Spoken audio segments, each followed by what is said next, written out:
Welcome to the John and Heidi Show podcast. John and Heidi. Here's John and Heidi. Thank you for listening to the John and Heidi Show on a Wednesday. Hey, baby, how you doing? I am just fine. And yourself? Fabulous. I mean, Good. I'm doing good. We've got a guest coming up later in the program. Going to be talking with a guy that has a book about Barbra Streisand. And I'm going to find out if he's a big Barbra Streisand fan. Probably, if you I don't wrote know. a book about her. I don't know if it's a positive book or a negative book. I don't know, but I think it's positive. But we're going to find out about that in a bit. Bern, Switzerland, is hoping to keep men from using parking spaces reserved for women by painting them pink and adding flowers. Here's my question. Why do they have parking spaces reserved for women? Right. Isn't everybody going for equality? Why do they need their own special parking spaces? I'm not saying that it's a bad idea. I'm just saying I've never heard of that. I've never seen those before. That's in It's not Switzerland. necessary. I think that's silly.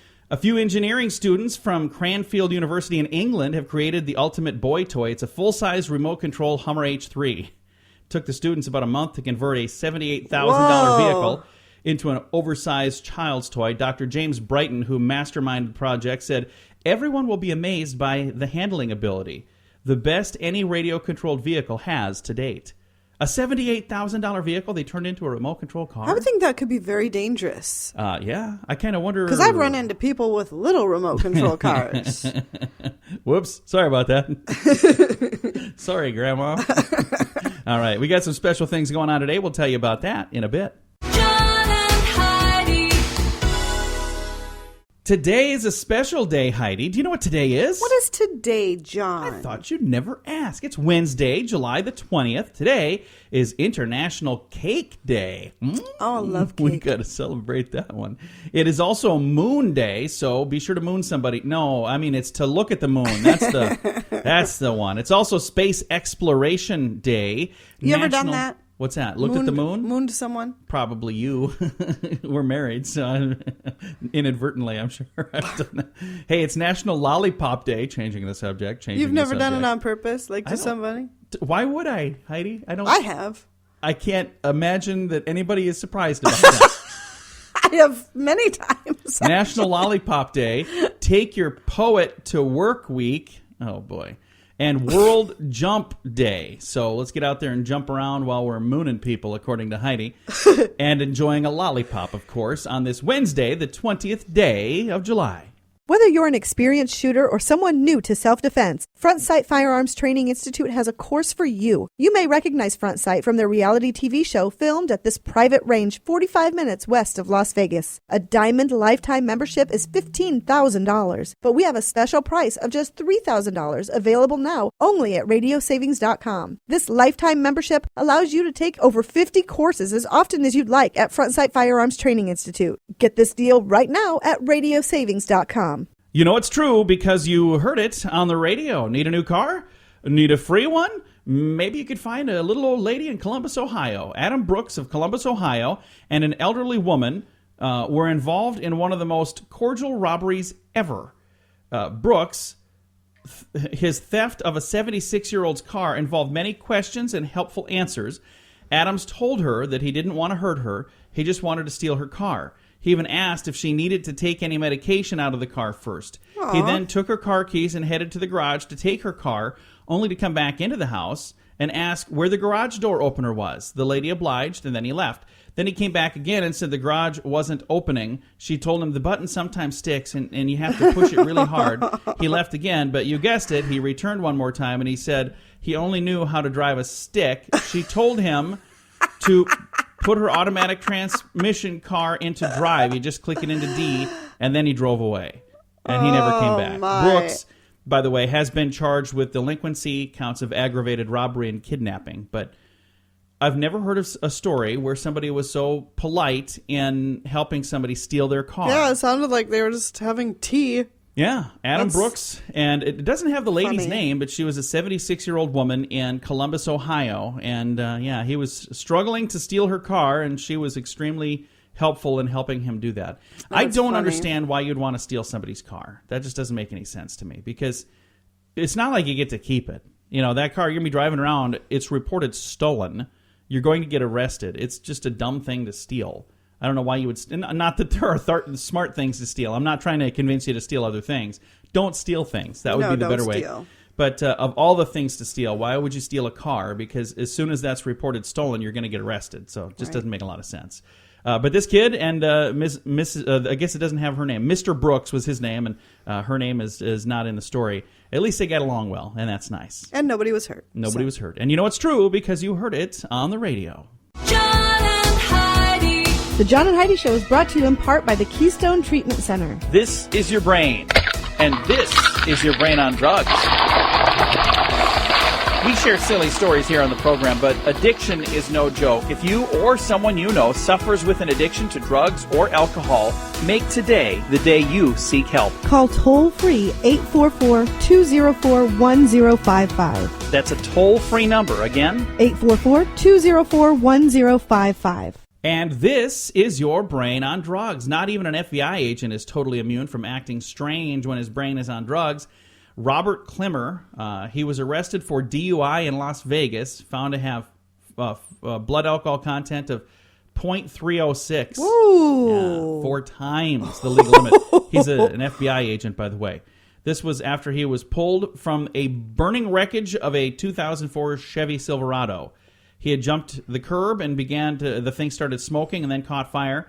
It was determined the engine had been running for a long time. Police found an empty 25-ounce bottle of rum on the passenger seat. Oh, my gosh. His passenger was Captain Morgan, apparently. Also, a 9mm pistol was in the vehicle. Again, he was a FBI agent, so that makes sense to me. What doesn't make sense is why he would have been drinking. He was hospitalized due to complications from smoke inhalation and the extreme intoxication. During sentencing, his lawyer said his client wanted to take responsibility for his actions, and that statement is truly bizarre because responsibility apparently has different meanings to different people. He's now turning around and suing General Motors for product liability. What? Yeah, it's their fault that I got drunk. I don't know what that is. That doesn't make any sense. Anyway, that's what happens. He'll probably win. Yeah, that's what happens when your brain is on drugs. John and Heidi. Time for the moment of duh. Not all school projects are a great idea, even if they're assigned by a teacher. A high school in Arlington, Texas, had art students dress up in camouflage and carry fake rifles as a reenactment of the Vietnam War. So they were supposed to bring fake rifles and dress like military people and come to school. Unfortunately, they planned the project for September 11th. Oh. Prompted a call to the police and a total lockdown of the school. So yeah, I would assume so. here's I don't know what day they could have possibly gotten away with that. I don't know that there would be a good day to do it. No. Now, here's the thing I do want to say. If you served in Vietnam, hats off to you. And I really feel bad the way that you were treated when you got home. Mm-hmm. Now, I can tell you I was an infant at the time, so it wasn't me doing that. And I guarantee you most people listening that were old enough at the time, don't blame them either. Blame the media. The media is who tried to do everything they could to make they tried to vilify the soldiers, which is really sad. So I'm really glad to hear that they were trying to do something to honor the Vietnam soldiers, but maybe that's not the right thing to do. The way they were going to do it. And here's my second question: why are we just getting this story now if it happened back in September? So. Yeah. We must not have fast That's kind of what I was wondering. In Arlington, Texas. All right, we've got your scoop of the day on the way. The Scoop of the Day is brought to you by Wells Blue Bunny. If you want delicious ice cream, be sure to look for the Blue Bunny. Sure to have your favorite flavors. Learn more at bluebunny.com. Now, your scoop of the day. According to a survey, 1 in 10 women doesn't like her boyfriend's looks. Whoa. So, why are you dating him? Right. I don't quite understand that. I wonder if they mean his style, like the way he dresses. I don't. It says his looks, so I'm not sure what that means exactly. Do you like my looks? Some days. You don't like it when I wear Crocs, though, do you? No, not even a little. She was It's making awful. fun of me. But you know what? I hurt my foot. I don't know what I did. My foot was really sore. When I put my Crocs on, I was like, oh, hey, my foot feels really good in these. And she's like, oh, no. Yeah. Toyota is undertaking a massive recall of vehicles with defective airbags. They admit that some can explode at any time. That's kind of scary. That's very scary. How scary would it be if you were driving right now in a Toyota? You're like, what? Is my vehicle on there? They don't have a list for me to tell you, so I can't even. You're going to want to look that up right You might away. want to just pull to the side of the road, thumb a ride the rest of the way. Scientists say that one day we may be able to store our DNA. Store data in our DNA. So you could actually store information about who you are and whatnot in your DNA someday. Isn't that kind of the definition of DNA, that it stores information of who you are? I think so, but I'm not sure what they're talking about. But apparently they Your got address, more. your phone number. I like cookies. I have no idea. So, ladies, how do you make him fall in love? Take him on a roller coaster, or go bungee jumping, or white water rafting. Turns out, stomach flips, adrenaline, and screams associated with any kind of white knuckle adventure actually increases the hormones for men. There's an author, Richard Robinson, has a book called Why the One You Fancy Never Fancies You.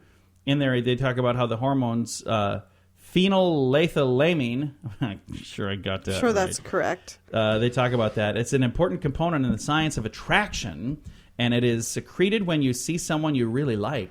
I secrete a lot of that because I really like you.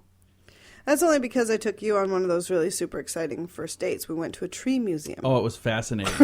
And then we shared The adrenaline was insane. we shared a plate of nachos. It's like, wow, what a roller coaster ride. This is what life could be like? Sign me up. You know what? It has been pretty awesome.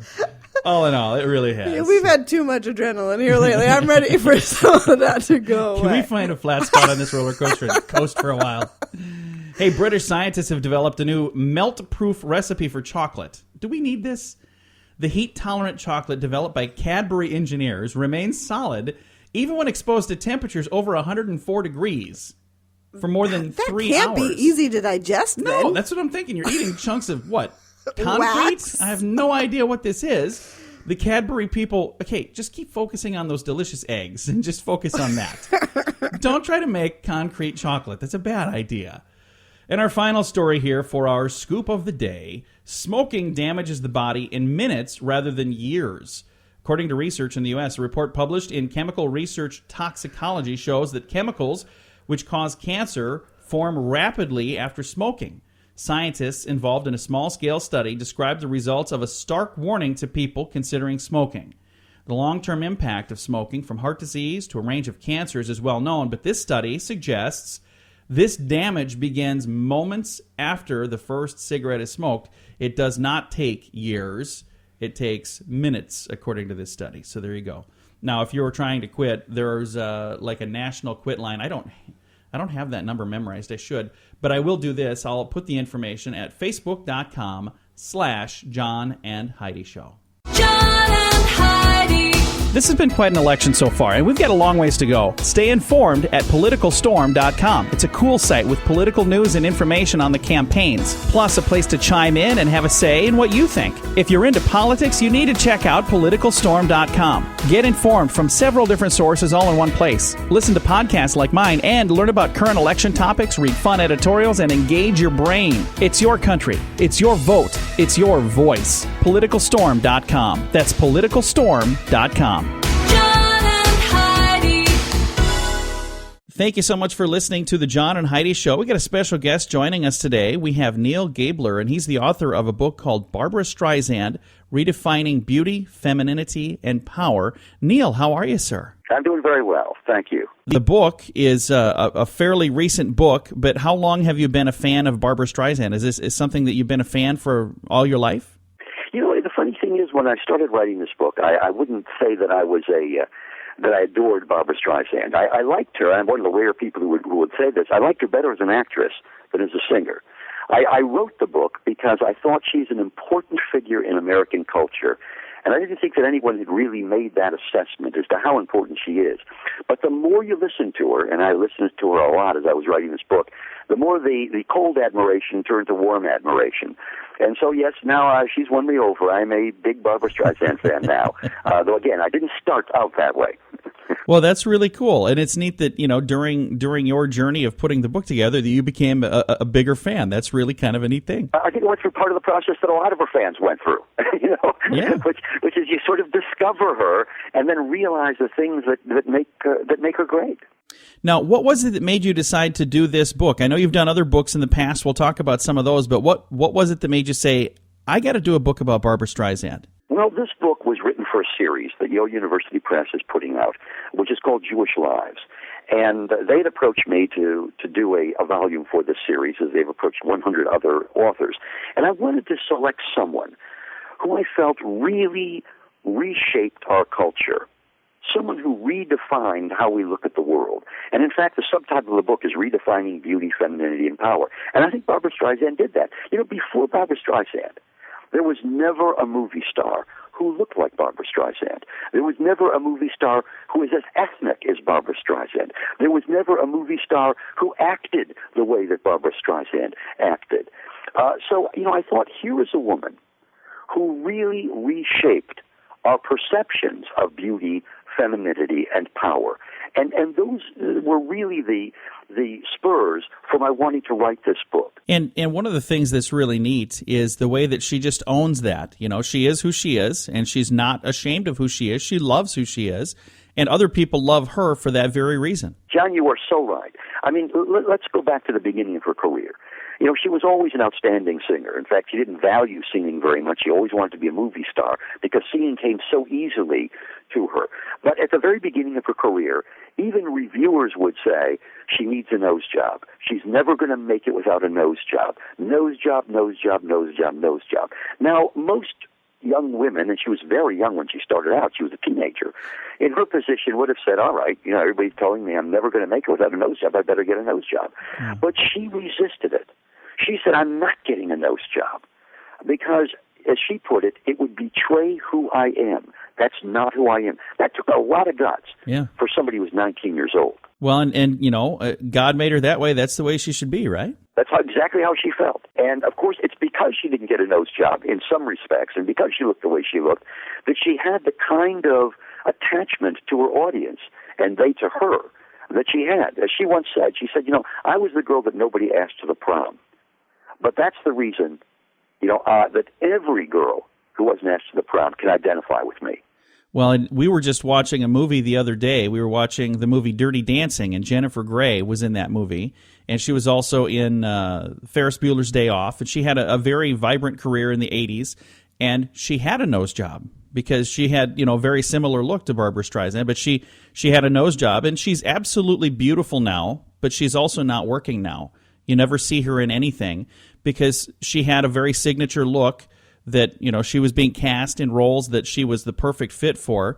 And I just saw her. She was on the DVD that we watched. She introduced the you know, 25th anniversary or whatever it was of that movie.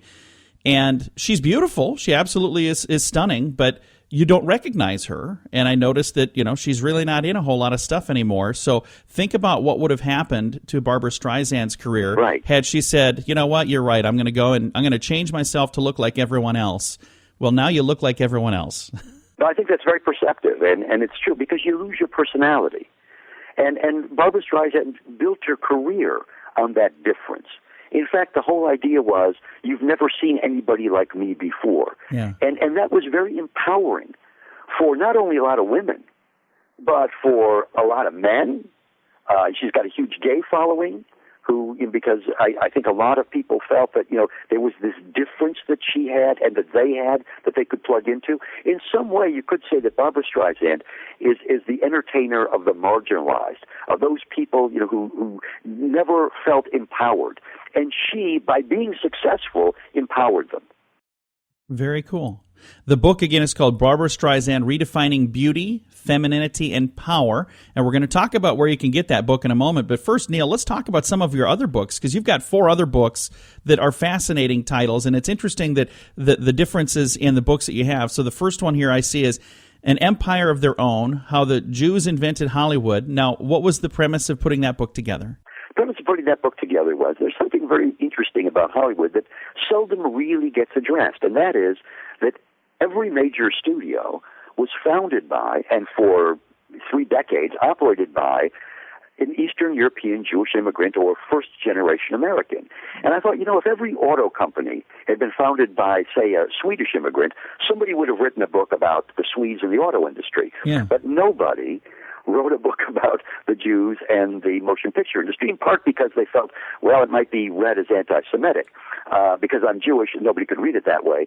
And the real premise of the book is that this group of Eastern European Jewish immigrants invented America. They created through Hollywood a series of images and values and iconography and everything else that came to define the actual America. Nice. So America, you could say, is the invention of Eastern European Jewish immigrants. And think about the impact that Hollywood has had on our country, and not just our country, but the whole world. So that's really, I think that is a cool thing. I think it's a fascinating, concept that this group of men did create this gigantic engine that, as you say, is not only defines America, but everyone around the world plugs into American movies. And speaking of everyone around the world knowing something, let's talk about the next book, Walt Disney: The Triumph of the American Imagination. There's a name that you can say in any corner of the world, and they know the man. And you've got a book about him. Tell me a little bit about that book. What is that book about? That book is a full-scale biography of Walt Disney, and the Walt Disney Studio. It gave me access to all of Walt Disney's papers without reading the manuscript afterwards or vetting the book. So it's not an authorized biography, but I had complete access to all of Disney's materials. And it is it begins before Disney is born with his family, and it ends with his funeral, and it tells the story, I hope, of what made Walt Disney this incredible figure, as you point out, who is internationally known and who has impacted the lives of every single one of us and our children. In fact, the reason I decided to write this book is when my daughters, I have two daughters, were very young. I mean, they'd watch Walt Disney cartoons all the time, and I saw how mesmerized they were, and I remember how mesmerized I was when I was their age. And I thought, no one's really written a definitive biography of Walt Disney. And that was the impulse to write this book. That's really cool. I'd say another one called Winchell, the gossip, power, and the culture of celebrity. Tell me a little bit about that. Yeah, no, people don't remember the name Walter Winchell now.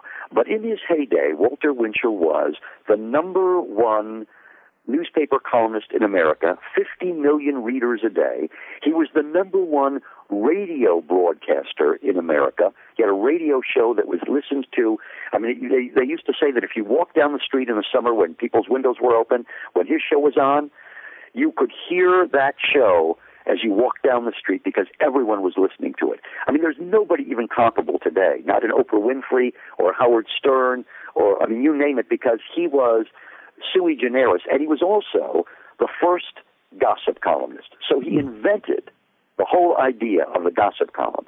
And that book tells the story of how celebrity became a part embedded into the American consciousness and a part of our culture. Wow. He's also a fascinating character, a really fascinating character. He's got a great story. And then there's another book called Life, the Movie, How Entertainment Conquered Reality. And that what is that book about? That's a book-length essay that tells a story of what happened to American life and what I regard as perhaps the greatest transformation of the 20th century, which is that life itself, our daily existence, turned into an entertainment medium, like movies and records and TV shows and books. Each one of us is an actor in and an audience for an ongoing show that never stops playing. Wow. And that book deals with the implications of that ongoing show. That's awesome. And it's kind of the way it works. There are times in our life where I say, boy, it almost feels like we're in a movie.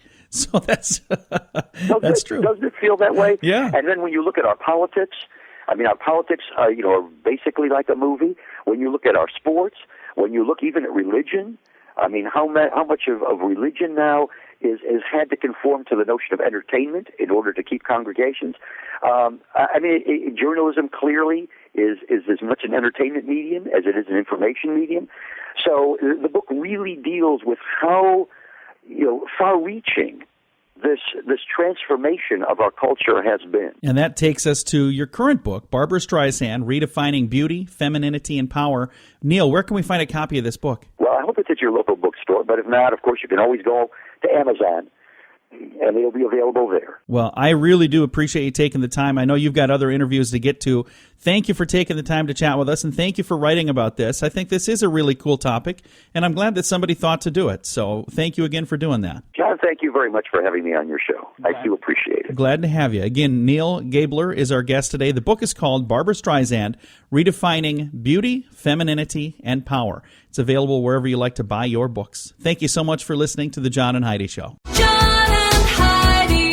Do you buy lottery tickets? Maybe you wait till the jackpot is big, then you buy one. I was like that too. Like my odds got better because the jackpot was more. Well, I think I found something that actually will give me a better chance to win. It's called Lotto-licious. I learned about this from Richard Lustig. He literally wrote the book on how to win the lottery, and he should know. He's a 7-time lottery game grand prize winner. Richard plays and endorses Lotto-licious, and I just signed up too. I'd love it if you join Richard and I. You can play Powerball and Mega Millions without even going to the store. Sign up right now at RadioLottopool.com. John and Heidi. Fun fact for you, Heidi. What's that, John? Mosquitoes do not bite. They stab. Mosquitoes don't even have jaws. When they attack a victim, they pierce you with a long thing that sucks the blood through a little nasal tube. Did you know that? Yes, They stab you. I did. All right. So don't say I got bit by a mosquito. No, you didn't. They They didn't didn't bite. have a jaw. Yeah. Fun fact for you, Heidi. What's that, John? In the midst of political season, did you know the first televised presidential debate happened in 1960? It was between Nixon and Kennedy. And the funny thing is, And that those is who remember why that, he won. yeah, they say if you listened to the radio, you felt that Nixon won, but if you watched it on TV, you felt that Kennedy won. So they found out that just how important that is to look suave and smooth on TV. Fun fact for you, Heidi. What's that, John? The characters Bert and Ernie on Sesame Street were named after who? Do you know? The guys on It's a Wonderful Life, the cops. Yeah, the cops. And it was actually the cop and the taxi driver on It's a Wonderful Life. Fun fact for you, Heidi. What's that, John? The first CD pressed in the US of A for commercial release was Born in the USA by Bruce Springsteen. Really? So it was the first one for U.S. release. So you could say it was burned in the USA. Oh my gosh, you were so lame. I saved that for the end because I thought that would be that was a closer. Insert chuckles and applause here. These have been your fun facts on a Wednesday.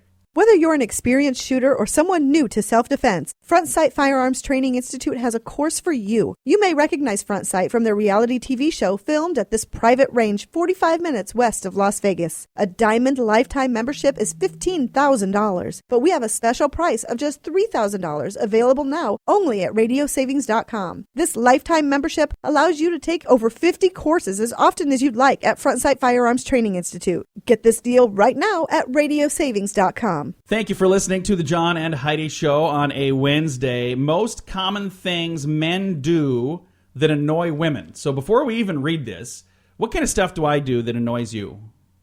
Do I do things to annoy you, or are you just completely... I don't like it when you fart in the kitchen when everybody's trying to eat. You stand right by the table and do it, and then you leave the room.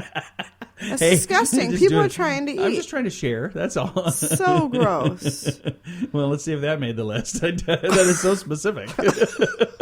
Is there anything else that I do that... Does this happen a lot? Yes. No, it doesn't. Yes, it does I think too. it's happened a few times in the 17 years we've been married. It doesn't happen every day. It doesn't necessarily have to even just be when people are eating. It's just when people are in the room. We have bathrooms for that sort of thing. Go in there and do that. All right. I'm really, really regretting asking you now. Back to the story. Face it, ladies, as much as you love us, sometimes we do things to annoy you.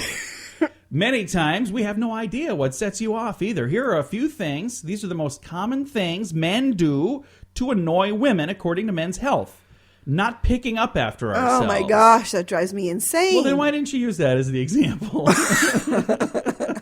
I have a feeling there's going to be several more on this list. Asking how much your new haircut or handbag costs. Oh, you don't ever ask. I've never that. asked. And it's not because I don't care. It's just because it's none of my darn business. And It's you up to don't care. And I don't care. Another thing we do to annoy you, talking to you like... And also, you're- I will have to say, also because you know, I'm going to go into some rant about how much money I saved and how I got it for like $6. So Yeah. you really just don't want to hear the story. That's cool. Like, that's a... Because cool- I'm too cheap, so That's you a- don't have to worry about how much I spent. That's a really cool purse. End of conversation. talking to you like you're one of the guys. I think you don't mind that because you are kind of like one of the guys. Yeah. Because we joke around all the time and have fun. So I think I'm cool. actually more like the guy in our relationship than Probably. you are. Talking about the future vaguely. We've never really done that. We talk about the future in explicit details if we know Yes. exactly what's going to happen. Stop trying to impress you. Do I try to impress you? Not really. Do I impress you? Not really. Or men that ask women out via text message. I don't think I do that. I don't like text messages. No, you don't really text. Well, that's all they had. They didn't even have anything about tooting in the farting kitchen. in I the don't know how kitchen. that didn't make the list, but there we go. Thanks for listening to the John and Heidi Show on a Wednesday. Hey, this is Tim from Hope and Faith Machine Works. Are you having one of these days? How in the world am I going to do that? Or even, If I could just have this, my life would be so much easier. well, this kind of stuff is my specialty. At Hope and Faith Machine Works, we work with anyone who needs something built, fabricated, or just done right. We've done medical, industrial, PLC, and prototype designs. You can reach us at yourhopeourfaith.com. That's yourhopeourfaith.com. Imagine a tiger knocking on your door to fix your computer. It happens regularly in a California town. A computer repairman, Dennis Avner of Guyata, California, he says they may be the most extreme variation of a furry. You know what a furry is? Yes. People that dress People like that animals. enjoy dressing up like animals. Anyway, this dude, Dennis, has a tiger stripe tattoo covering most of his body. He has dental implants sharpened to points resembling tiger teeth and See? metal stud implants around his mouth to hold his long plastic whiskers. Oh, my He also gosh. has ear and lip surgery to make his head look more cat-like, and he wears special contact lenses to make his eyes appear like ovals. Gross. But alas, while he told the San Diego Union-Tribune that folks in the area there are mostly tolerant of him, he nonetheless has decided to relocate to Washington State. He was a computer repairman. He would go door to door. I don't think he was walking around knocking on doors, but people would hire this guy to come and fix their computer, and he'd show up looking like a tiger. Yeah, Tony, the I've tiger's seen here. I've seen people online that do It's those kinda kind of interesting. transformations. You know, if that's what you're into, that's what you're into. I don't. I haven't had any surgery or anything, but I do look a lot like the Stay Puft Marshmallow Man. It's inexplicable. All right. Thanks for listening to the John and Heidi Show on a Wednesday. John and Heidi. Could rodents catch undercover operatives, Heidi? The British thought so back during the Cold War. One of the weird things that happened. You know, it's interesting. It's only weird if it doesn't work, right? Right. But if it works, then, that Then was it's genius. genius. Well, Yeah. this was one of those weird It's a things fine line. that we're finding out about now from back in the mid-'70s. Intelligence being a relative term here. Agency, an intelligence agency, the British MI5, they had a proposal to station gerbils at airport terminals in the hopes that they would exercise their ability to detect passengers who were unusually sweaty and that passengers were disproportionately likely to be spies entering Britain. The MI5's general director at the time, Sir Stephen Lander, speaking at an intelligence agency conference, said the idea was abandoned when the agency realized that lots of people who go up in airplanes are sweaty. So they're like, yeah, that's probably not going to work. But they thought that somehow gerbils were going to be able to... And they thought these gerbils were going to point and say, hey, that guy's sweaty. I don't know. I'm not exactly sure what the plan was. This is kind of a half-baked plan from the sounds of it. Yeah, a little bit. All right. Thanks for listening to the John and Heidi Show on a Wednesday. John and Heidi. This has been quite an election so far, and we've got a long ways to go. Stay informed at politicalstorm.com. It's a cool site with political news and information on the campaigns, plus a place to chime in and have a say in what you think. If you're into politics, you need to check out politicalstorm.com. Get informed from several different sources all in one place. Listen to podcasts like mine and learn about current election topics, read fun editorials, and engage your brain. It's your country. It's your vote. It's your voice. Politicalstorm.com. That's politicalstorm.com. John and Heidi. All right, if you're a dieter right now, you might want to listen up. Good news for dieters. Having a sweet treat at breakfast can help you lose pounds and keep it off longer, Heidi. Really? Sweet treats So for like breakfast. Twinkies? I think so. I don't know. Let's take a listen to the story and find out. Scientists followed 200 non-diabetic obese adults who were randomly assigned to eat one of two low-calorie diets.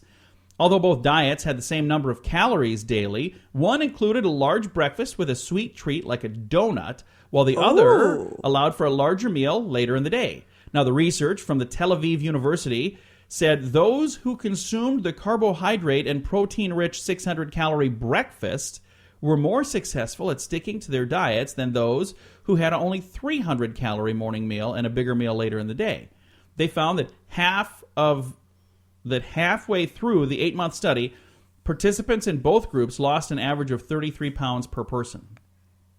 So both groups lost weight, 33 pounds per person, halfway through the study. How long was it? In 8 months. So in 4 months, they lost 33 pounds in 4 months. It seems like...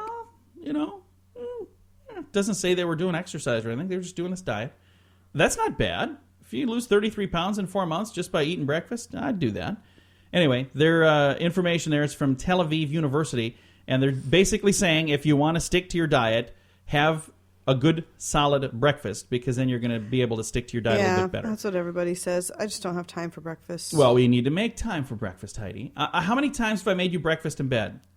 You make breakfast a lot, but I just and don't how many like times to have eat you breakfast. fed it to the dogs? I don't feed it to the dogs. No, you I leave it put sit it back there. in the kitchen, and then I let Taylor eat it Or when she you'll wakes up. leave it sit there and the dogs will jump up and grab it. I've seen that happen. That could have happened. I'm not a breakfast person. I don't enjoy breakfast usually. Well, coming up in a bit, we've got some good news. That is on the way on a Wednesday. John and Heidi. This portion of the John and Heidi Show is brought to you by the John and Heidi Show. That sounds kind of funny, but it's true. Go to your local radio station and ask them to start carrying the John and Heidi Show. Here's the best part. They can carry the show for free. They play a couple commercials, but it doesn't cost them anything every month. So if you know a radio station that could use a little bit of help, send them our way. Send them to johnandheidishow.com. Again, johnandheidishow.com. We would love to do a radio program in your community. Then you could listen to the podcast and listen to us on the radio. John and Heidi. We always try to wrap this program up with some good news, and I think this might be good news, Heidi. Okay. When I say that it might be good news, I mean I haven't pre-read the story, and I hope it's good news. Okay. It was on a website that claims that it's all good news. Lori Orton just wanted to figure out her family's medical history. According to the Washington Post, Orton of Pekin, Illinois, was adopted. And years ago, she started poking online for clues and sending messages on social media. All of her sleuthing led to her biological family. It was allowed, and it has allowed her to save the life of her biological cousin. So this is good news. Oh. Joel Russellberg. A little over a year ago, Russellberg found out that he was experiencing renal failure. That's a kidney, I believe, isn't it? I think so. I'll tell you the story about that in a second. When it turned out Russellberg might need a kidney transplant, Orton offered to be tested to see if she could donate. Everything came back positive. Earlier this year, she and Russellberg went under the knife. She donated her kidney. That's pretty cool. Her sleuthing online helped save the life of her biological cousin that she just met as an cool. adult. That is really cool. Now, I got to tell a quick story about renal. I know what you're going to say. I remember when I first met Heidi, we lived in Storm Lake, Iowa. That's where Heidi is from. And I was trying to rent a jack, like a big car jack. So I went to what I thought was the rental center. And I came in, and it was really nice. And I was like, wow, this is a really nice rental center. And I said, I'd like to rent a floor jack. And the lady is looking at me like I'm nuts. And she's like, what do you need? And I said, a floor jack, like to jack up a car. I need to change some tires, and I don't have a big jack. She said, why are you coming here? I said, isn't this the rental center? She goes, this is the renal center. You were so embarrassed. And I look at the sign again. I'm like, oh, yeah, there's no T in there. It's the renal center, not the rental center. The rental center, believe it or not, was like 4 blocks up the street on the same side of the road. They said, we get stuff dropped off here all the time. And they have a huge problem where everybody sends stuff to the wrong place because the renal center and the rental center are right up the street from each other. And they're not anymore. The rental center moved. But you should have known when you walked in the front door with it being a white lab-like environment that they probably don't have greasy tools shoved in the back room. What are all these people doing over here hooked up to these machines? Can I rent a jack? No? You don't have a jack? All right. Hey, I got a story about this online. Not this story, but the one we were talking about, Lori Orton, at facebook.com/John and Heidi Show. Time to say goodbye, Heidi. Goodbye, Heidi. Goodbye, everybody. Have a great Wednesday. Thanks for listening to the John and Heidi Show.